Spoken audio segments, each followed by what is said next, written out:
The following presentation is brought to you by kmmedia.pro. Please visit kmmedia.pro for more information. Now stay right where you are as we present. Welcome to Positive Talk Radio, evolving ideas one conversation at a time. Great guests, dynamic stories and interviews, plus new thoughts on a wide range of topics and concepts. I hope that you'll hang with me, Kevin McDonald, my friends, and of course, you. As together we work to understand why we are all here and what we can do to make our world a better place for all of us. To be happy, be kind, and live in peace together. Yep, that's Positive Talk Radio.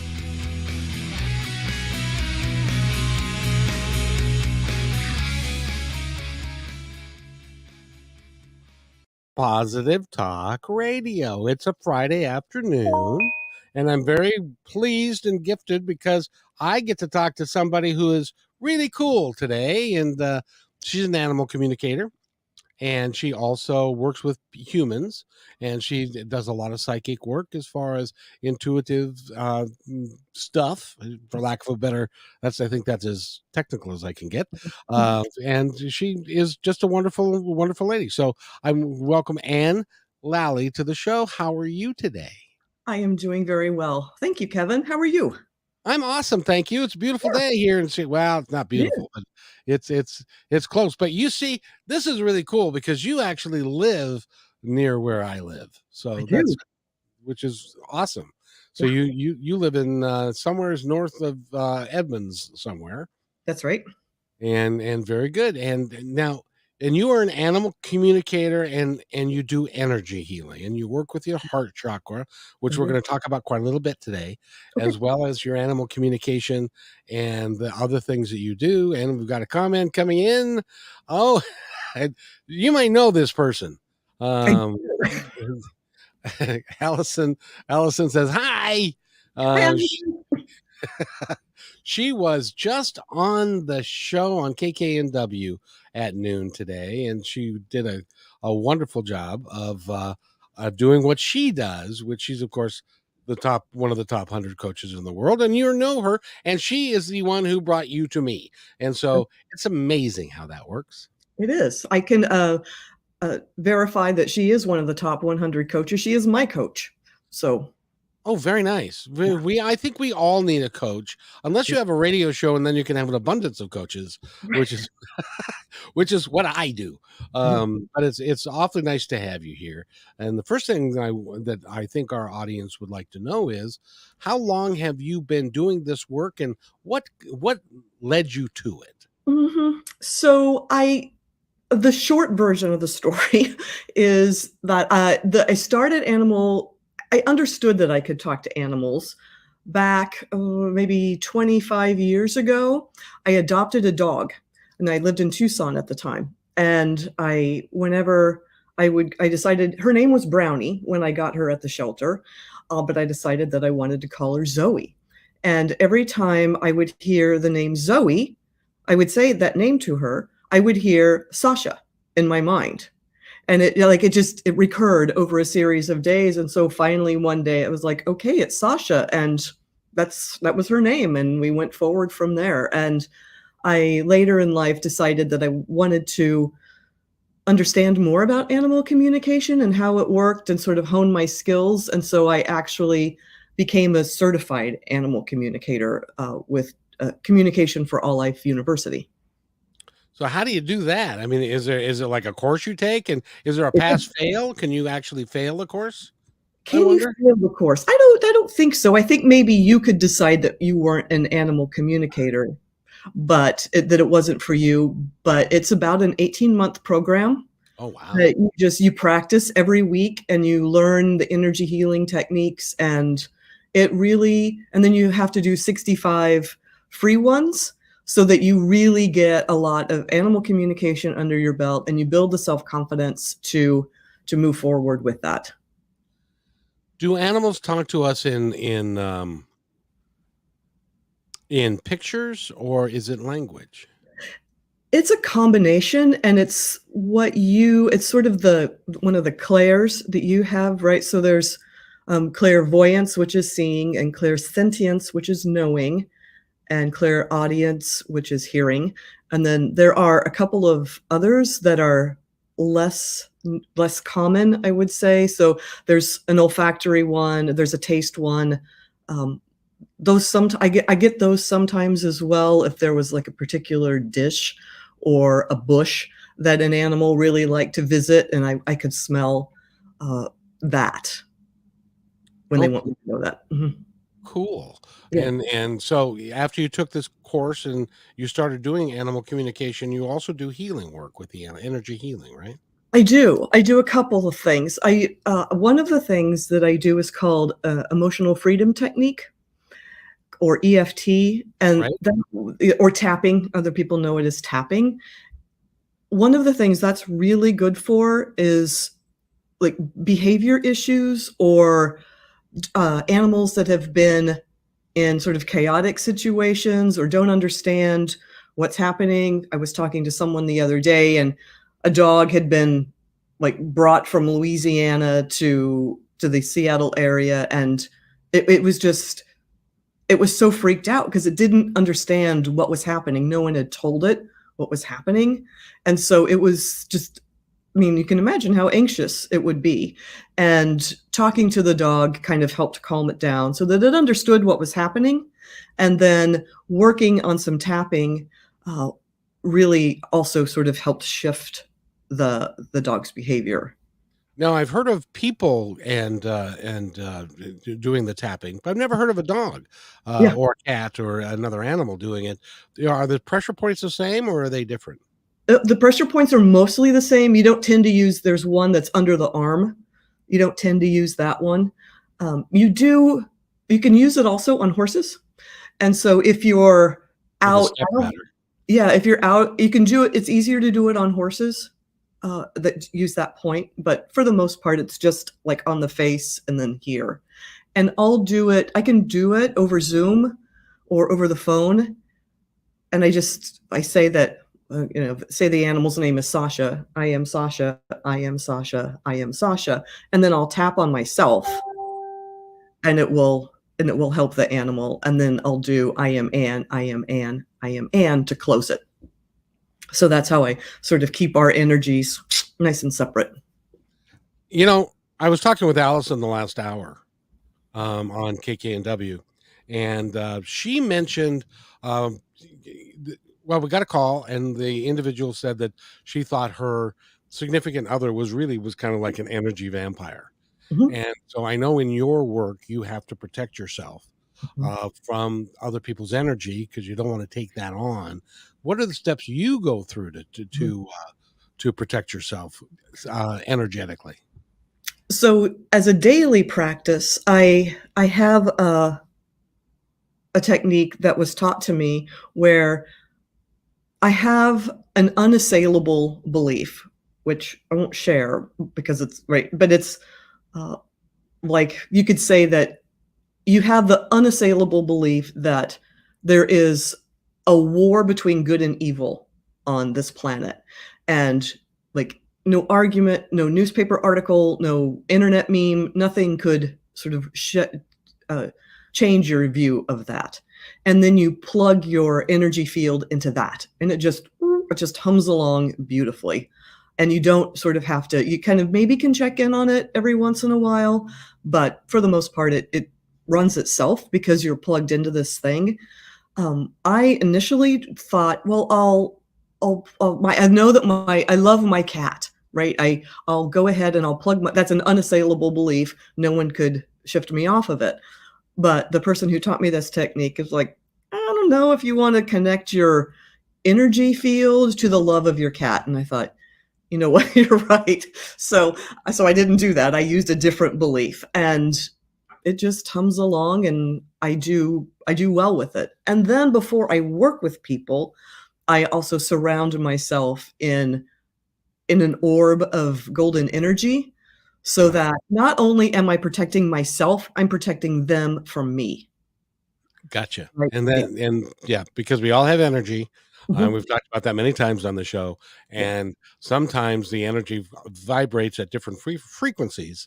Yeah. And so you don't want to take on somebody who's got vibrating at a lower frequency than you, or you're at a higher frequency and it's going to make them feel like weird too. Right. Right. Yep. Yeah.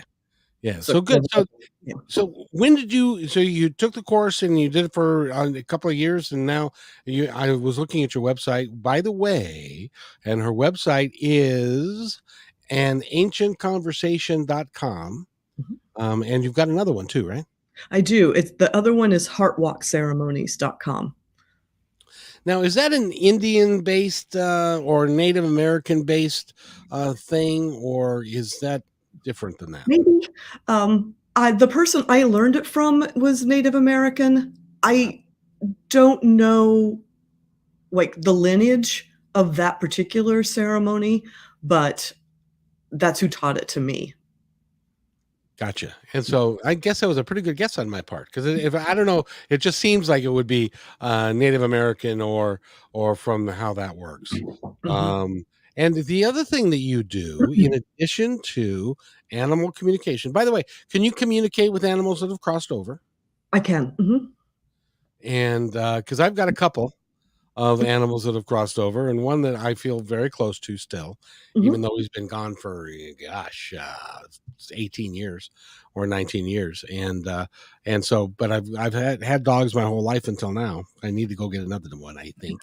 But you also do intuitive guidance. Explain how that works. I do. So I people can come and ask me questions like, is, which path would work well for me, or like, I'm sort of at a crossroads. Can you help me figure out like the next step I might take? Right. So I'm not going to tune into someone and be like, you should be a certified public accountant. Right. I'm not going to like send people down that road, but I can offer the next step of things that they might explore to sort of help open that world up. And that information comes from our guides, angels, folks on the other side. Yes. Or in my case, I often will, that's one of the things that the heart walk ceremony does, is sort of take a look at the energetic heart and see those things that you might have really been in love with as a kid that you forgotten about and poo-pooed at some point because it wasn't going to make you enough money to help raise a family. And it's not that maybe you're going to go out and all of a sudden become a potter, right? But maybe you're going to start taking pottery classes, right? Someone told Yes. me that I wanted to be a poet, and I thought, I did? Right? But, when you have a traumatized childhood, sometimes you just those things you've been so traumatized that you're not going to remember those things. And so, but she's this person who did the original Heart Walk on Me said, like, you're sitting here and you've got one of those big pens. They used to sell them at Hallmark shops. One of those pens with a big feather on it. Oh, sure. Yeah, and, you're telling me that you're a poet, and I remember loving those pens, but I didn't connect it to the poetry, and now one of the things I enjoy doing is writing poetry. I'm not publishing it, I didn't quit my job to become a poet, but I incorporated that into my life to make it more beautiful. Well, and the really cool thing is that there are times when your passion cannot sustain you financially, That's right. but it's still your passion. Right.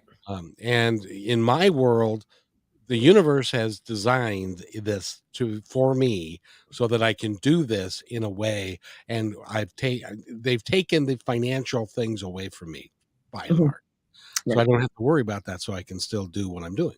Great. Yes. So, but I would like to know. Again, I mentioned this beforehand. So this is a way that we can kind of talk about your work and how the process that you go through and that sort of thing, so that people can get it, so that they can give you a call and kind of have an understanding of what they're going to find when they find you. Yeah. Yes. So, and as far as am I doing the what I should be doing? I hate the word should. I am I doing um this the podcast and the radio show, am I just being self-serving, or does it have a greater meaning and purpose, and does is it something that I should continue with and really trust? that everything is going to come out in a positive way for it. Mhm. Absolutely.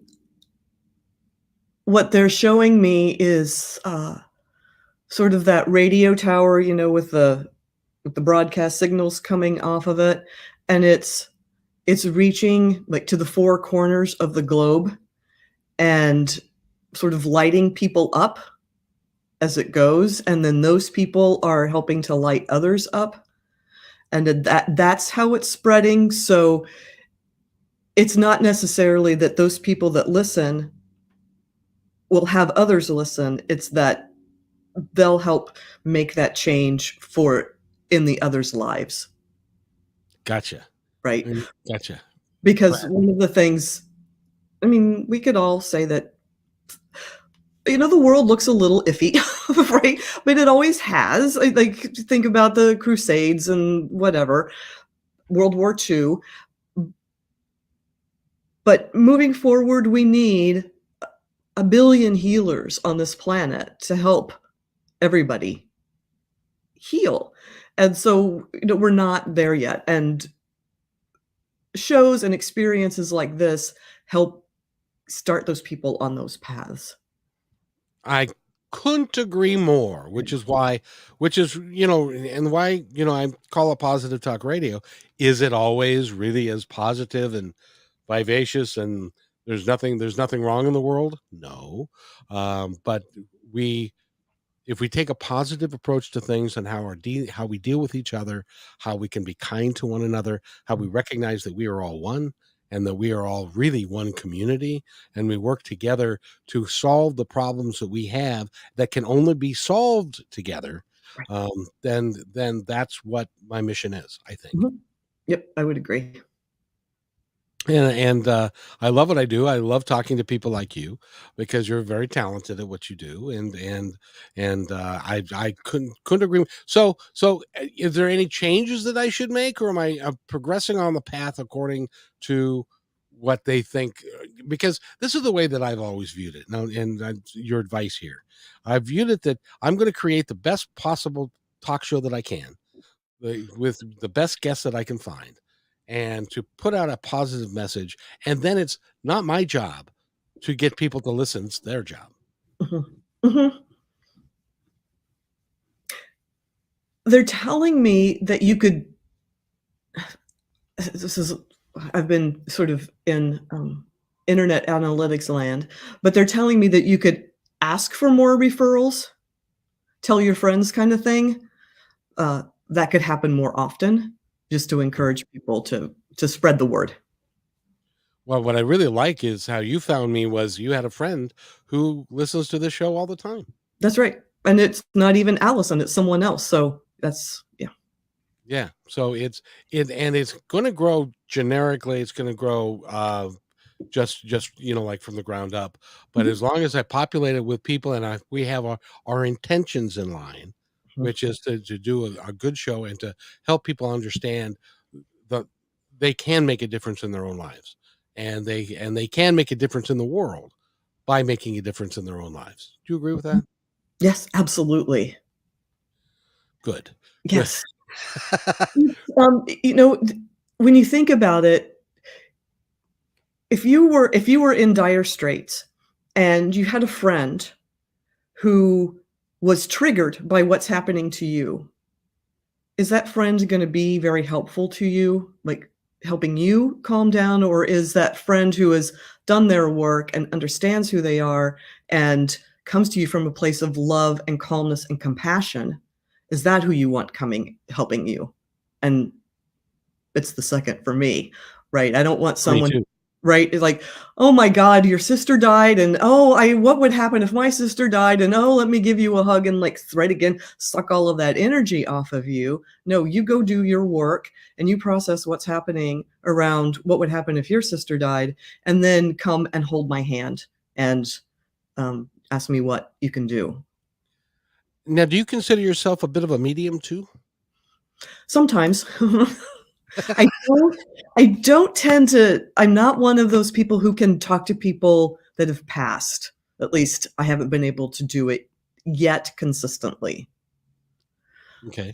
I tend to, I was involved in a Norse shamanism tradition where we would hold mediumship uh, ceremonies and talked with some of the uh, gods of the Norse pantheon. Oh, interesting. Mhm, Interesting. So now I was talking with Allison today, and she has a vision of what our angels are like and what our guides are like, and that there's a distinct difference between our angels, guides, and how would you frame it in your in your world? What mhm. are they? Are angels, people or guide, and anyway, you get the Right. question. Yeah. So when I see angels, I actually see them more as they appear in the Old Testament and other older Abrahamic texts. Hmm. Where, there's one that has multiple eyes and feathers. It doesn't look like a buff guy coming down with a sword. It's I'll just call it more of an interdimensional being. What you might think of as an interdimensional being. I mean, not that they all aren't, but it doesn't necessarily take a human form. Guides, could be anything, right? It could be an ancestor. It could be an animal that has passed over for you. It could be another animal that has come forward and wants to work with you and help you. I have a couple of spirit animals. I've never, like, one of them is a badger. I've never owned a badger. I don't have a badger. That's not the best. I'm not sure you're allowed to own a badger. They're a nasty little thing. They are. Um, so I don't have that connection with them. And then for the masters tend to be more human in form. Yeah, people who have had embodiment on Earth. Yeah. Well, now tell me if this makes any sense to you at all. See, I consider that I have an entire team of guides, and they may be intermixed with guides, angels, and masters, but they're all on the other side, and they are conspiring to make this show go well and for me to do what I'm doing. And so they kind of set it up in a way that allows that to all come forward in their own divine timing. Am I close? Uh-oh. And oh, you're back. Yes. Are you there? Yes, here. Okay. Okay. Did I freeze up on you? Yes. Ah. So I'll ask. Are we back? As far as I can tell.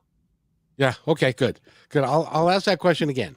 I think that on the other side, I have an entire team of guides that are working with the team of guides from other people that are on the show and in my world, and they're all conspiring to create something better than any of us are, and something great for everyone. And but they're doing it in their own divine timing. Does that make sense? It absolutely does.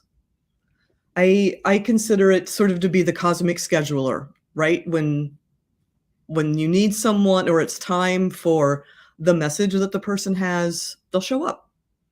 They'll find you or you'll find them. And that's by predisposition, by the contracts that we made before we even came here. Yes. And what signs do you tell people? Because I know that there are what I would call markers that are put out on our life path. How can you tell, or how do you tell if a marker, if you're coming up to a marker and that you should follow what that marker says, because it could have huge changes in your life. Yes. When something like that is approaching me, the best way that I can explain it is like you're sort of like maybe you're out here and blah, blah, and things are you're not quite sure what's going on, and then all of a sudden, shunk, everything lines up, and it's like a path opens, and you step forward, and this coherence is what, for me, is the thing that I notice happening for me. And that makes perfect sense. I have a story I'd like to tell you real quick. And I had one of those in my life that was really clear as day. And that was I was a waiter in a restaurant, and I made friends with another waiter in the same restaurant, and we hung out together. His father was a professor at the local community college, and so one day during the summer, we were just hanging out at by his pool, and he said, "You know, I think I'm going to go to school this fall." And I hadn't even thought of that. And he said, "I want to take auto body." He said, Mhm. and I don't know anything about cars. I don't like cars. I don't want to work on cars. But I said, "I'll go with you, and I'll take the class with you. It can't hurt. I might learn something." And so we go up to the college, and we are literally standing in line, and they were in the gymnasium, and they had tables set up, and they had different courses, for each table, and you could go up, sign up for the course. And so we get to the front of the line, and he says, "I've changed my mind. I don't think I want to go to school this fall." So my dad's in his office, so I'm going to go talk to my dad. And so I had a choice. It was clear as day. I had a choice. I could stay there and go to the college and figure out something, or I could go with him. So as I turned my head, right in the front row was this table, and it said theater arts on it, which was the drama department. And Mhm. so I said, "Well, I've always wanted to go explore that. So you go do that. I'll meet you in a half hour. I'm going to go talk to this guy." Loved it, signed up for drama, and so that completely changed the course of my life. Yes. And I went to school, I got in some plays, I became a disc jockey, and I met my wife, and all that stuff. That None of that would have happened had I said, "Oh, okay, well, I'll go your way." So that was for me. That was like one of those life changing events that could have gone differently, but that's how it went. Yes.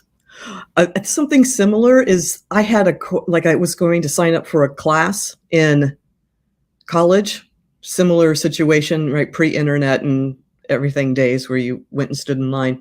And I got up to the front of the line and I got the numbers wrong and I ended up in a different class.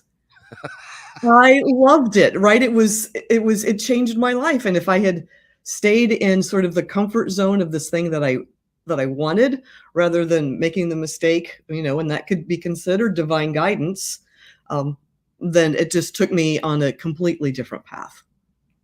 And they gave you the wrong number, which was actually the right number, That's right. and they knew that. Mhm. Isn't it amazing to you as you delve more into the spiritual side of things and how things actually work? Doesn't it amaze you? Yes. It's I I love living in a world where this happens. The sort of, I'll just call it the 3D sort of, um, rational rational scientism world that, like, you have to be able to prove things scientifically is so drab and boring to me. I mean, it's certainly filled with creativity. I think it could be argued that, and in fact, I think he said it, Albert Einstein and, others have, like, there's that moment of inspiration where all of this stuff that you've been gathering, all of this data that you've been looking at, and all of a sudden a new path opens for you. Like, that happens in that, but I think so many people just kind of lodge there and don't really explore how their intuition or appreciate how their intuition guides what it is they do. Exactly. Exactly. And one of my favorite things to tell people is if you want to learn, if you all right, I'm gonna give you my speech here. Every person that I talk to at one point or another has two questions. For the first question is this all there is? And why am I really here? Mhm. And so I encourage everybody that I talk to, because this is what I did, and it happened for me, because somebody told me to do this, and this is like a person to person kind of thing. I, s- I, s- he- I said, I want to learn more. And he said, well, go to a metaphysical bookstore. Or if you don't have one in your neighborhood, the go to Barnes and Noble and look at the spirituality section. Mhm. And then look at the first book that jumps out at you. And it may even fall on the ground. I've had people that said, this book fell out of the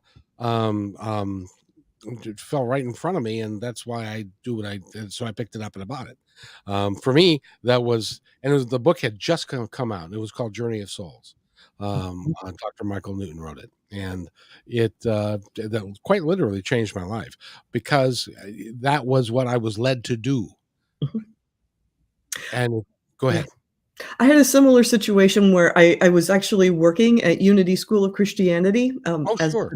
at the visitor center, as I'm from the Midwest, and someone came in and the library was closed on weekends, and I worked weekends, and someone turned in Many Lives, Many Masters, Oh, by yes. Ian Weiss, which is similar, and my mind was like, this is the most amazing book I've ever read. Yeah. Yeah. And that led you to understanding that everything, like Tesla figured this out in the late 1800s, that everything is just energy. It's Mhm. vibration and energy. And Yeah. if you put it into those terms rather than the mystical side of all, where all these folks, it's just energy. Mhm. And it's all designed, it's got a divine purpose to it. And I don't care what you call it God, call it source, call it the universe, whatever it is, Mhm. but it's got an intelligent source to it. And it's all designed for our betterment and for why we are here. Mhm. It's conspiring in your favor, but you have to pay attention, right? You can't sort of sit and ruminate on the thing that you don't want, Right. right? 'Cause that's just telling it that that's what you want, right? It just where attention goes, life follows, right? It just you've gotta focus on what you do want. Yes. And understand that you're getting messages all the time from a Mhm. myriad of I get musical messages all the time. Yes. So, and I don't know, I still haven't figured out how they do this. That they can know when I'm gonna get into my car, when I'm gonna turn the radio on, and this particular song would be playing. I'll give you an example, how this works for me. I was in the parking lot of the Safeway. I had 3 $20 bills in my billfold. I'd just come out of the store and I had bought groceries. I had somebody come up to me and say, "Can you help us? We don't have any money, and I really would like to buy some bread." And she touched my heart a little bit, so I opened my wallet, and I only had 3 20s, and I normally wouldn't give her a 20, but I gave her a 20. And she looked at me, her eyes got real big, and she said, "Oh, thank you. Now we can buy cheese and have grilled cheese sandwiches." And then I thanked her, and she went away, and I got in my car, and I turned on the car, and the song, and I forget who did it, but the lyric was, "Give a little bit, give a little bit from your heart today," and that was, so it was like, that was all like, I don't know how they did that. Right. I'm getting chilled. Yeah. And That's one of the ways too, is that you sort of recognize like, "Oh, I've got chills," like something's lining up. yes. And Susan says, who has joined us, they can Mhm. do this because time is an illusion. You are correct. Time is an illusion. Yep. And well, I was talking with Allison the last hour about a coach that was near and dear to my heart. And this goes back 50 years. And she said, no, he's still involved with you because there's no time on the other side. So it's not like, and he hasn't decided to come back yet because it was a hard life that he had.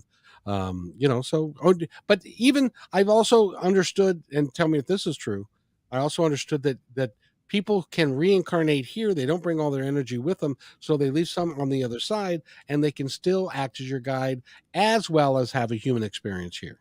Yes, absolutely. That is cool. Mhm. I don't know how that happens either, but then we'll figure that out when we get there. That's right. We don't need to know right now, or we'd know. Yeah.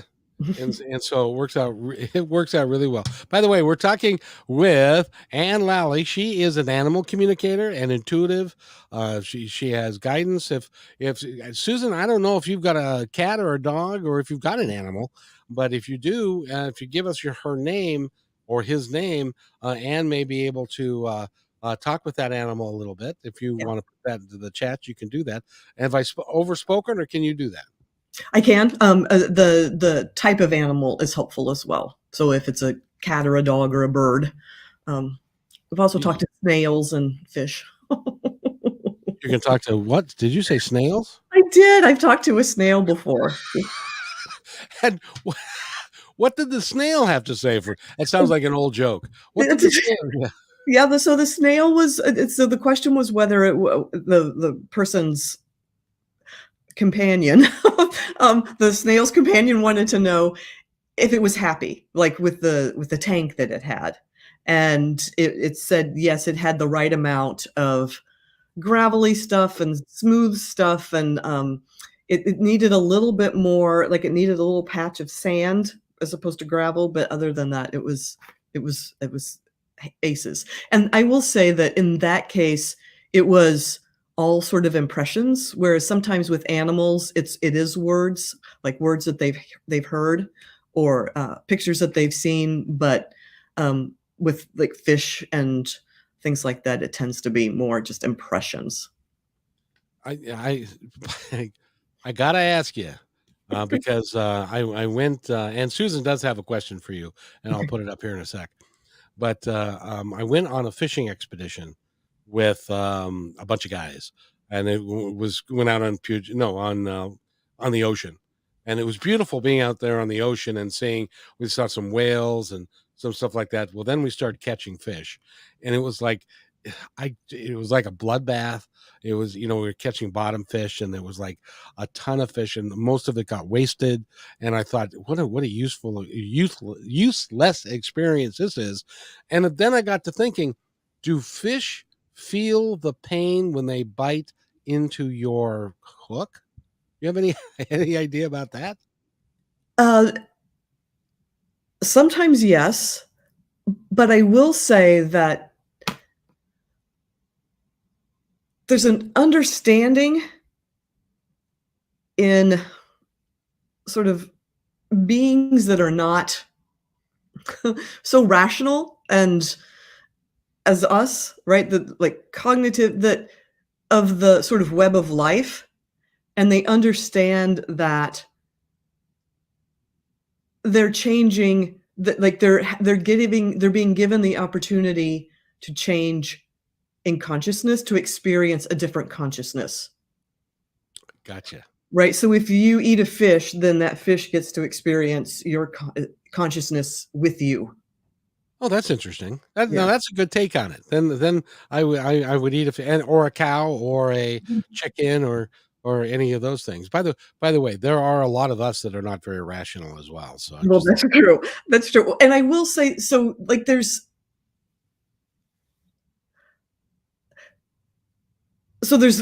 factory farms for animals, right? And then there's animals that are raised more humanely. And so like because I eat meat too, I'm an animal communicator. And in fact, most of them that I know um, actually are still omnivores.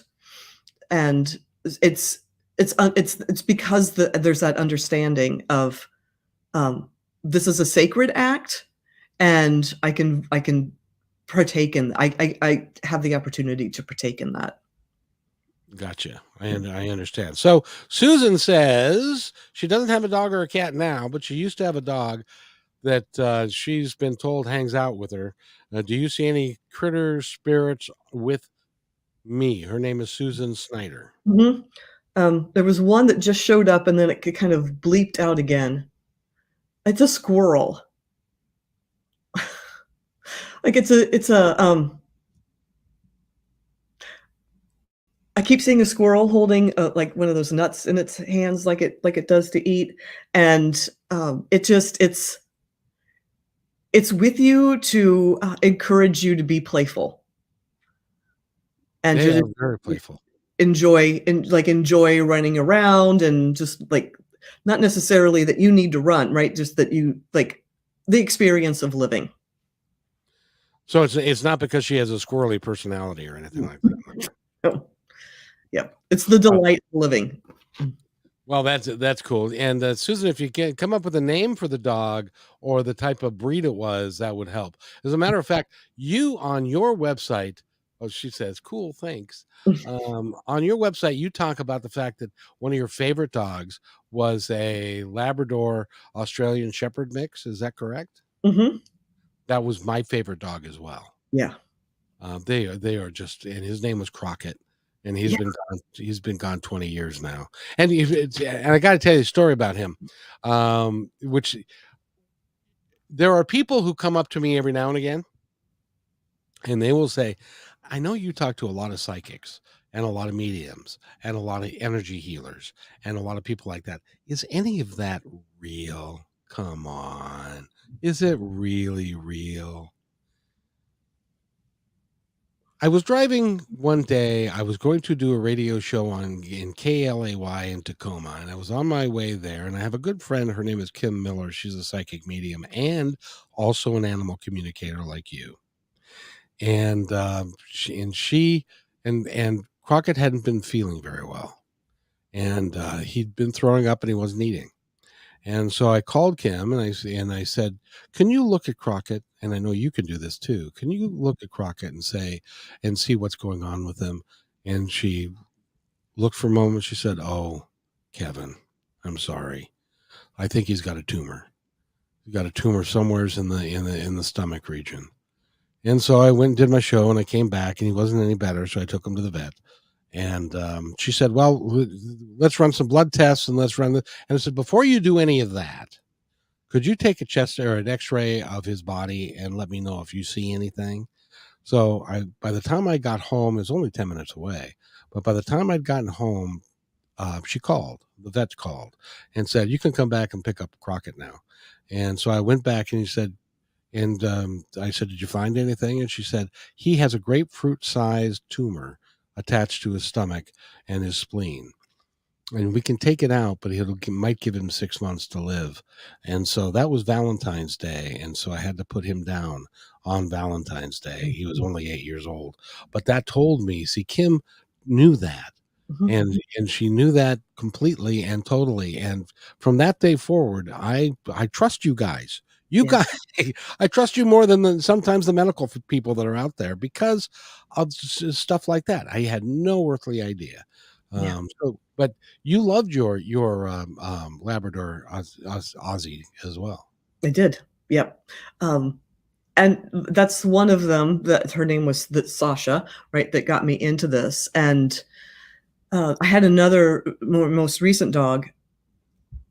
Oh, she was extremely anxious. So this was before I was sort of officially even studying animal communication.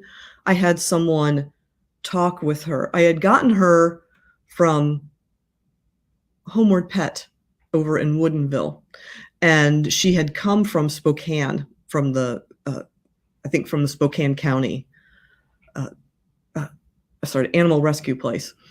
And they have a plethora of dogs out there, right? And we didn't have enough dogs, so they sometimes they bring dogs in from Eastern Washington or up from California or whatever. So I had not, and I couldn't. This dog was really depressed. She was highly anxious. I couldn't figure out what was going on with her, and so I talked to an animal communicator, and he said, what she's showing me is that, and she was the cutest, fluffiest dog, that when she was a puppy, she was in a backyard and someone came and stole her and put her in a cardboard box and then took her home, where she was in a situation where it was really chaotic, and it was like an apartment building, and she was always on a leash, and there were kids running around, and she couldn't get away. And that described her personality perfectly, right? I couldn't verify any of that, but what he had told me and how she behaved was exactly what was going on with her. I mean, her happy place was out at the coast, at the Washington coast, where dogs can just run for miles and never see another dog. She was it was over the moon out there when she wasn't around any people or any other animals, and she could easily get away. And she felt safe. Yep. See, so Susan has, let's see, she came up with Bo was a black mutt with a white bib.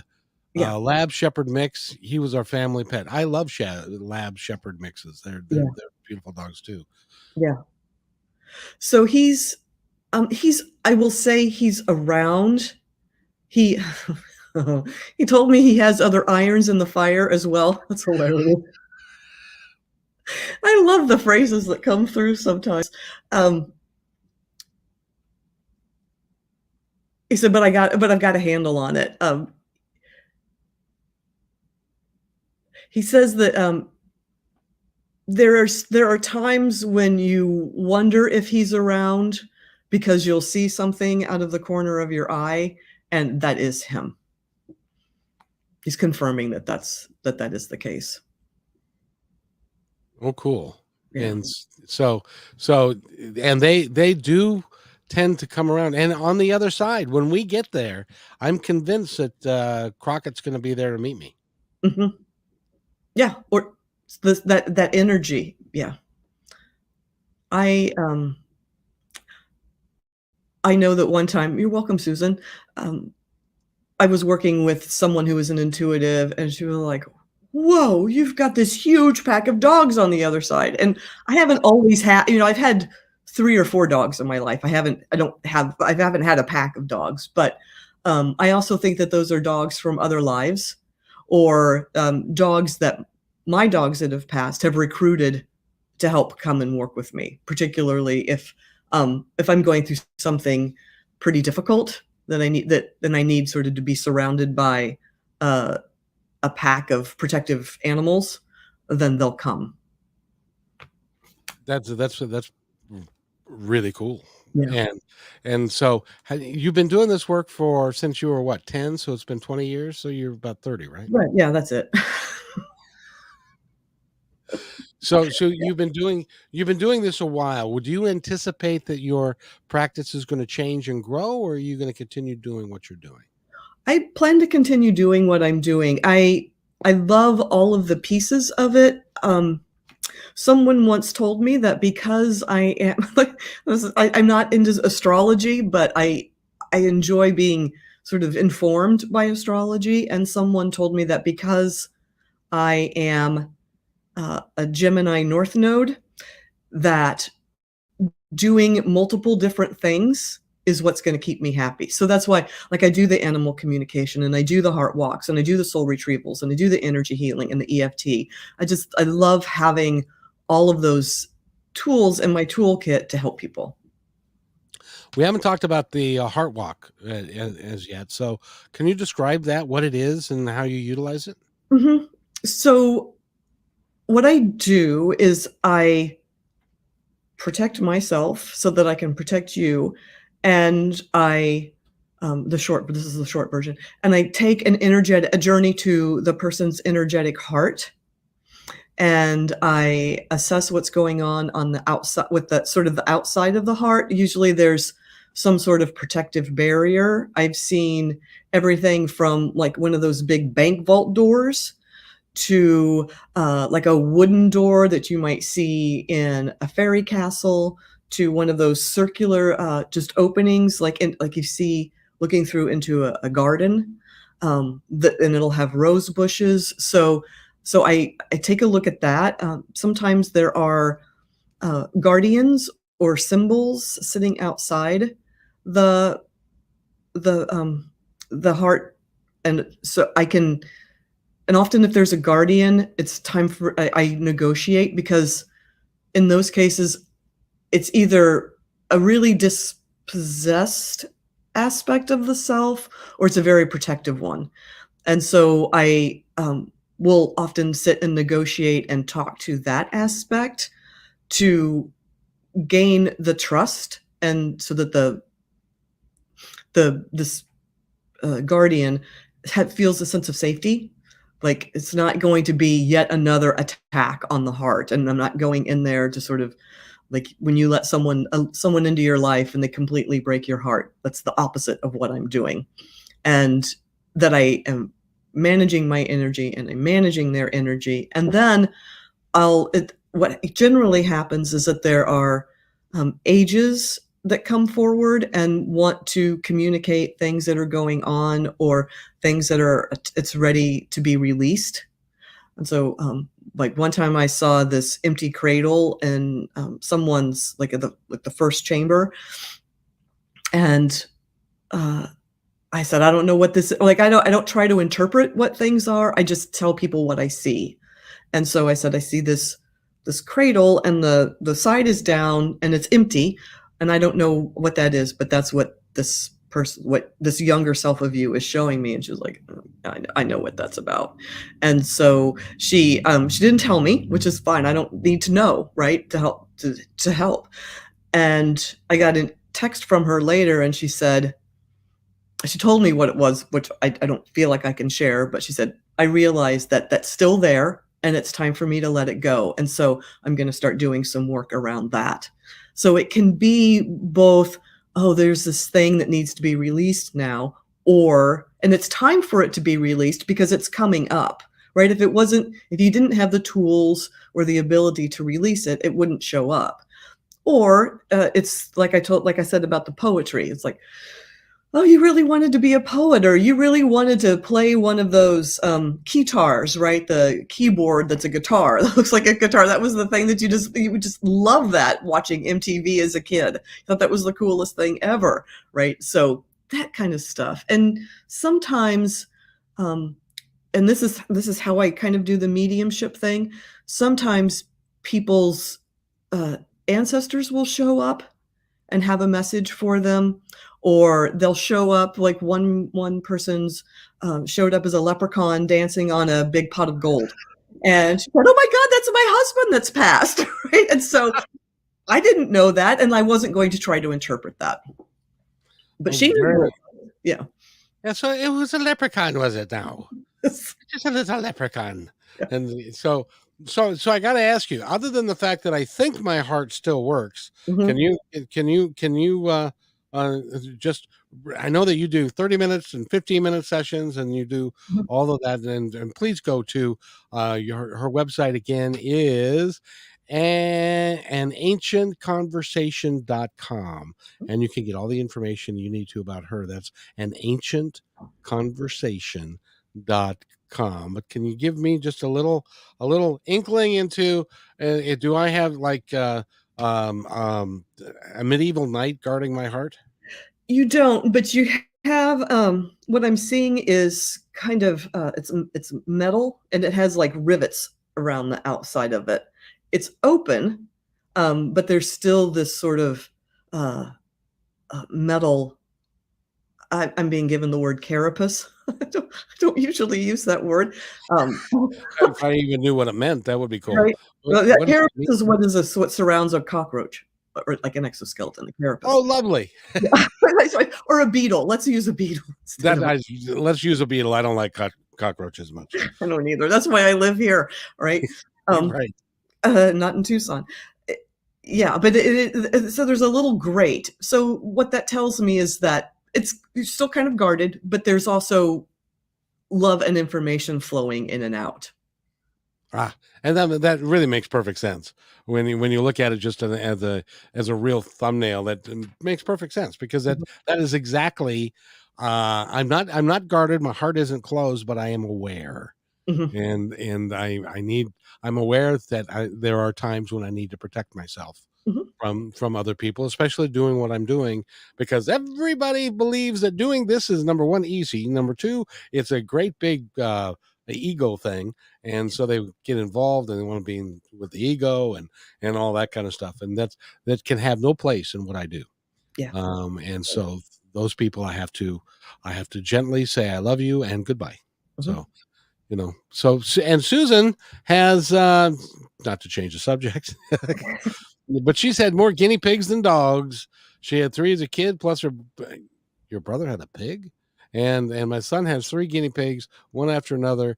It's a bit of a therapy pet for my son. I never had a guinea pig. I have no idea if they've got a loving personality or anything like that at all. So, Yeah, but they can also be kind of aloof. I've talked to some aloof guinea pigs, that how can you be aloof? You're a little short thing that's in there. it was this particular guinea pig was like, all of my attention is you can say whatever you want and yeah, whatever, sort of like, like you're a little bit of a bother, but my attention is over here on this person because I am here to work and protect this person. And so they really weren't particularly interested in talking to me.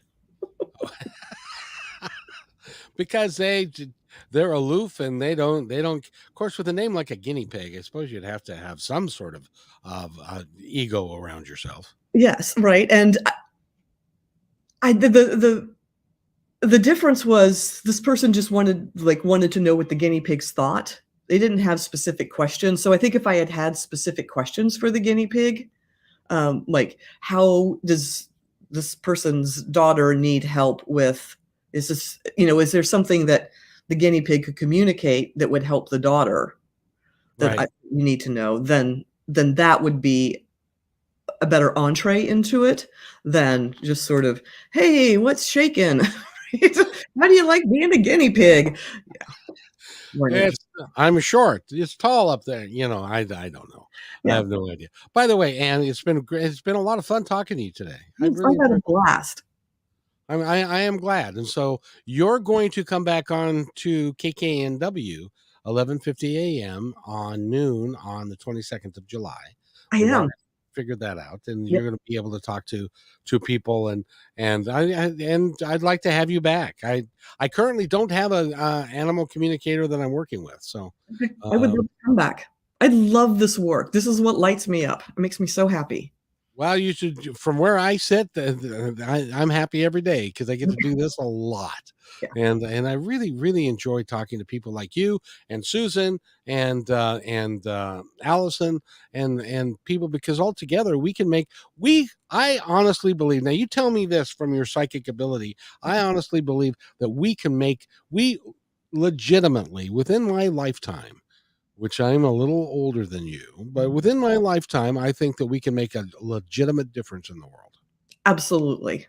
And if it's just one person at a time, smiling at somebody at the grocery store that looks like they're having a hard day. Or one time I helped someone move a TV out of Target, that they had just bought and they were struggling. And just that sort of random acts of kindness, not to be a cliche, but just sort of opening your heart and helping someone who appears to be in need can have a huge shift. It's because maybe that day they're like, the world is shit. Everybody's shit. I No one wants to help me, and here you show up and you just offer a little bit of kindness and help.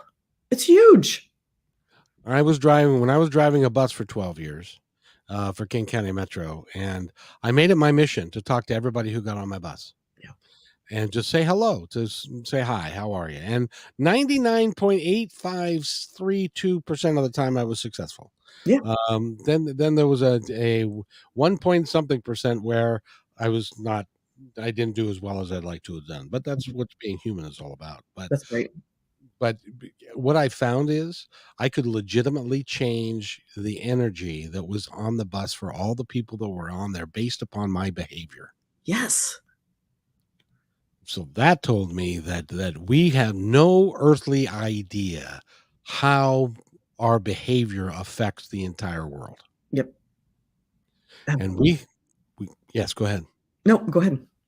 And we have the ability to fix it and we have the ability to change it. Mhm. And there are going to be people who there and there are people that you have not met yet that are going to listen to this episode and say, "Man, she's pretty cool and I like what she has to say." And they're going to research it and they're going to go down that road. Please do. Yep. I believe that. And if they want to call you or get Mhm. a hold of you, is email the best way to do it? It is. Mhm. So, all right. So there's a lot of A's and N's. So it's ANN at anancientconversation.com. Very good. Go to her website, which is anancientconversation.com, and you got all of her stuff. You can sign up to have her contact you and stuff like that. It would be great fun. And then you're going to be back here on the 22nd of July.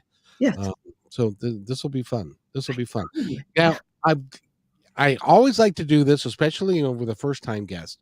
Um, I want to set myself aside and give you the opportunity to tell our audience, the folks that are listening now and those that will be listening in the future, Anything you'd like them to know? What I would like people to know is to give themselves grace, right? This is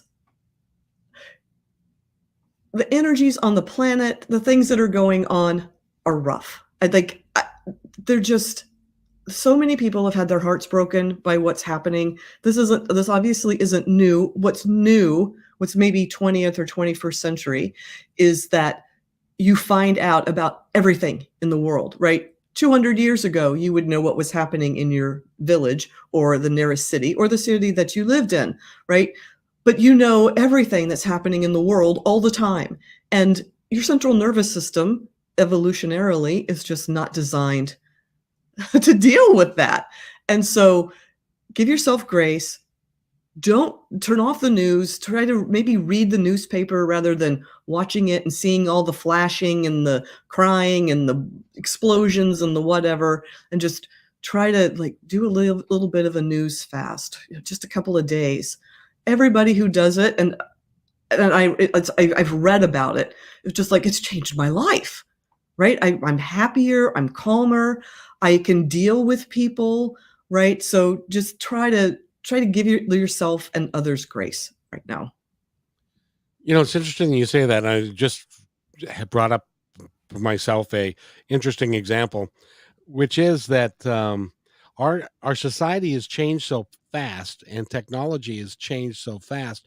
Do you know that 165 years ago in this country, to get mail from the East Coast to the West Coast, they used something called the Pony Express, which was you had a guy that would take the mail and he'd run his horse until he got to another station. There was no telegraph, there was no anything. It was all just by a carrier pigeon or people doing that. And so the information age has changed us in ways that most of it, I think most of it's not good. Yeah. And it's even the pace of it, right? Going from walking everywhere to riding a horse or riding in in a cart to being in a car. I mean, even that just sort of bodily, evolutionarily is a big change in a very small amount of time. And we can't keep up with it. Yeah. And that's why when you hear stories from, and they're all over the world, but it's in real time. Well, as an Mhm. example, the former prime minister of Japan was assassinated yesterday. Yeah.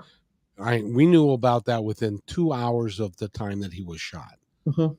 And so there is, and so things are happening in real time on Yeah. on the 4th of July, Mhm. when those people were killed in, uh, and we've had 305 or 306 mass shootings this year alone. So it's a lot to process, which is Mhm. why people need to do what I suggest they do, is to go talk to someone like you, Mhm. because you can kind of give a sense of perspective.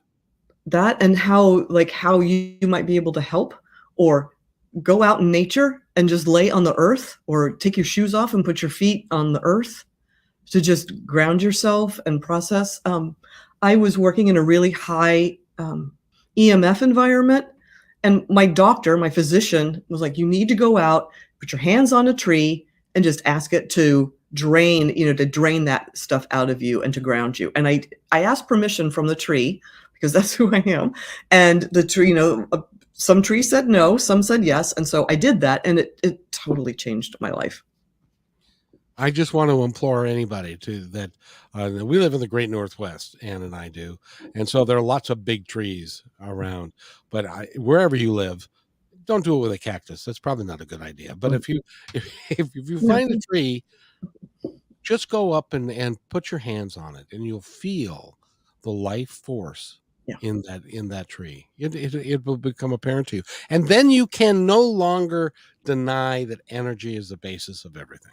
Yeah. Absolutely. So, I could talk to you for hours, but we've been doing this for an hour. And so I need to